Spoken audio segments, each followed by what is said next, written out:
If you have tried setting up PPSPP on your PC only to get those black screen, unbearable lag, or an error saying not a valid disk image, you are not alone, my friend. Most guides skip the most important steps handling the game files correctly. In this video, we will walk through a clean installation of PPSPP emulator on your Windows machine. So let's fix those errors before they even happen and optimize the settings so even low-end potato laptop can hit those 60 buttery smooth. So first, you need to download the correct emulator.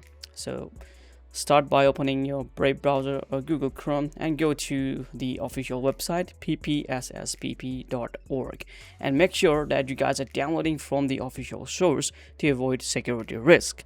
Click the download button and you will see two versions here, with a standard free version and PPSSPP Gold. To clarify common question, the Gold is purely a donation to support the developers. It offers the same exact performance and feature as a free version. For Windows, you have two options here, installer or the zip. I would recommend the installer for most users because it sets up your shortcuts automatically and prevents you from accidentally running the setup file every time you want it to play. Now, once you guys have downloaded the installer, make sure to open up the installer and choose the language and destination folder, the default C drive as usual, it's the best one, and just click install. It will only take a couple of seconds. Once it's done, make sure to launch the emulator from your newly created desktop or shortcut or even a start menu. Now let's talk about the game themselves. When you obtain your game file legally, which I already have on God of War, they almost always download as compressed file like .jip, .rar, or D7G. This is where people get stuck, and if you try to open this compressed file directly inside PPSSPP, the emulator will fail to load them correctly or show the valid or invalid disk, this and that. And to fix this, you need to use an extraction tool like WinRAR or 7-zip, install it on your PC right away. So just right click your downloaded file and choose extract here or extract to whatever folder that you guys wanted to, and inside look for the file that ends with .iso.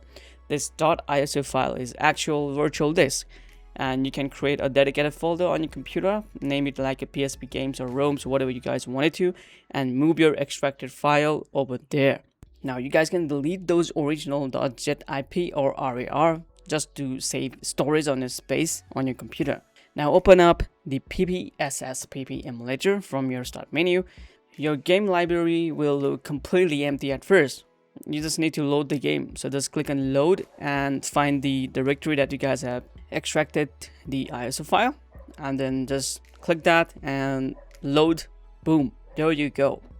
Now we will optimize the settings. So in game setting, you need to find control mapping. So click on control mapping, and from here you can copy my detail if you wanted to, and also you can literally use your own customized keyboard layout. So this is my keyboard setup. So if you have the D-pad, you can set up your D-pad as well.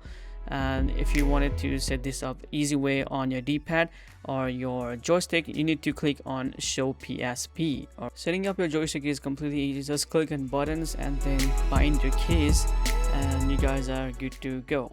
Now for setting, you need to stop the game first. So emulation, stop, and then go to setting on PPSPP. And first is graphics. You can see on the back end you can use Vulkan. So if you have slow PC, then you guys can go with OpenGL or direct 3D. So it depends on your hardware. And also you can check that my graphics card here or device is set to RTX 5070 here.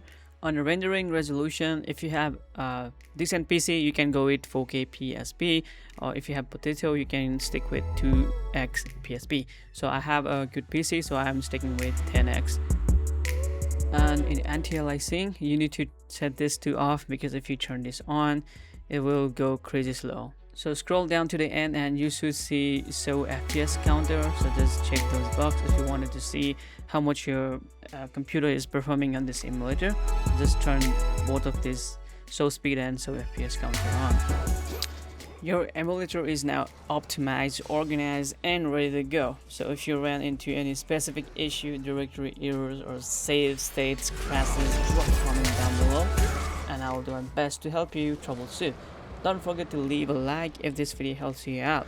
So subscribe for more emulator guides. Happy gaming!